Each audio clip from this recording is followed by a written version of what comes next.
Hi hello, ഇതാണ് നമ്മുടെ കണ്ണൂർ തലശ്ശേരിക്കാരുടെ എളമ്പക്ക എന്ന് പറയുന്ന സാധനം കേട്ടോ. അപ്പം നിങ്ങളുടെ നാട്ടിൽ ഇതിനെന്താ പറയാന്നുള്ളത് ഒന്ന് കമൻറ്റ് ചെയ്തേക്കണേ. ഇത് വെച്ചിട്ട് ഒരു അടിപൊളി കറി ഉണ്ടാക്കണ കാണിച്ചു തരാം കേട്ടോ. അപ്പോൾ ഇത് കുറേ ചെറുതാണ് കിട്ടിയിട്ടുള്ളത്. ഇതിൽ നിന്ന് വലുത് നോക്കി തിരഞ്ഞെടുത്തതാ ഇത്രയും എടുത്ത് വെച്ചിട്ടുണ്ട് കറി വെക്കാനായിട്ട്. അപ്പോൾ ഇത് ആദ്യം ഒരു വെള്ളത്തിൽ നന്നായിട്ട് കഴുകുക. അതിനുശേഷം കല്ലുപ്പ് ഇട്ട് നല്ലോണം കൈകൊണ്ട് തിരുമിയിട്ട് ഒരു 5-6 വെള്ളത്തിലും കൂടി കഴുകിയെടുക്കുന്നുണ്ട് കേട്ടോ. പുളിൻ്റെ അംശം ഉള്ളത് കൊണ്ടാണ് നമ്മൾ ഇത്രയും കഴുകിയെടുക്കുന്നത്. ഇനി നമുക്ക് അരപ്പിന് വേണ്ടിയിട്ട് തേങ്ങയും മുളക് പൊടിയും മഞ്ഞപ്പൊടി ഇട്ടിട്ട് അരപ്പാട് റെഡിയാക്കി വെക്കാം.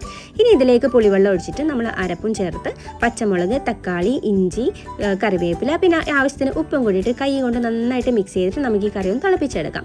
അപ്പോൾ തിളച്ച് വന്ന് കഴിഞ്ഞ് കഴിഞ്ഞാൽ ഉപ്പും എരിവും അതുപോലെ തന്നെ പുളിയും ഒക്കെ ഓക്കെ ആണെന്നുണ്ടെങ്കിൽ ഒന്നും കൂടി ഒന്ന് വറ്റിച്ചതിന് ശേഷം നമുക്കിതിനകത്തേക്ക് കടുകും കായ്മുളകും പൊട്ടിച്ചിട്ട് അത് ചേർത്ത് കൊടുക്കാം. അതിന് ശേഷം കുറച്ച് ചെറിയ ഉള്ളി നന്നായിട്ട് ചെറുതായിട്ട് അരിഞ്ഞിട്ട് അതും കൂടി ഒന്ന് താളിച്ചിട്ട് ഒഴിച്ച് കഴിഞ്ഞാൽ ഒരു പ്രത്യേക ടേസ്റ്റ് ആട്ടോ.